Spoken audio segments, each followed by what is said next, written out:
Bonjour à tous et bienvenue sur ma chaîne Guy Graphiste. Alors avant de commencer, je t'invite à cliquer sur le bouton abonné sur la petite cloche si tu l'as pas encore fait. Vous êtes de plus en plus nombreux à me dire que cette série 1 minute, un outil sur Photoshop est une bonne idée. Alors je continue avec un nouvel épisode et aujourd'hui je vous propose de découvrir l'outil Pipette.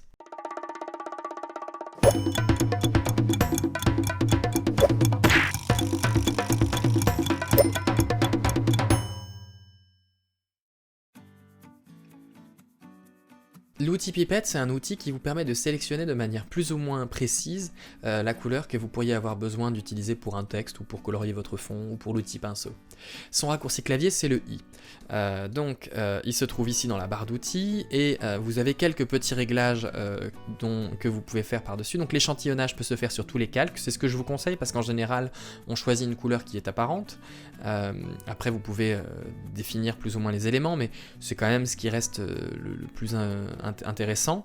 Vous pouvez décider d'afficher ou pas l'anneau d'échantillonnage, c'est quelque chose de très pratique parce qu'en fait tout simplement vous pouvez voir la couleur que vous sélectionnez, alors que si vous l'enlevez, vous ne voyez plus vraiment de manière précise, vous la voyez affichée dans votre nuancier, mais c'est pas aussi...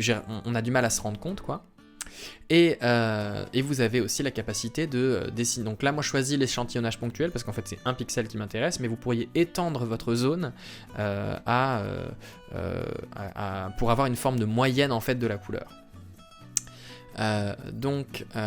Voilà, admettons que du coup je décide d'écrire mon texte avec la couleur de mon front à cet endroit là, donc elle s'est mise automatiquement en premier plan, et donc du coup à partir de là j'ai plus qu'à sélectionner mon texte et à dire que c'est cette couleur là que je veux, j'appuie sur OK et puis voilà.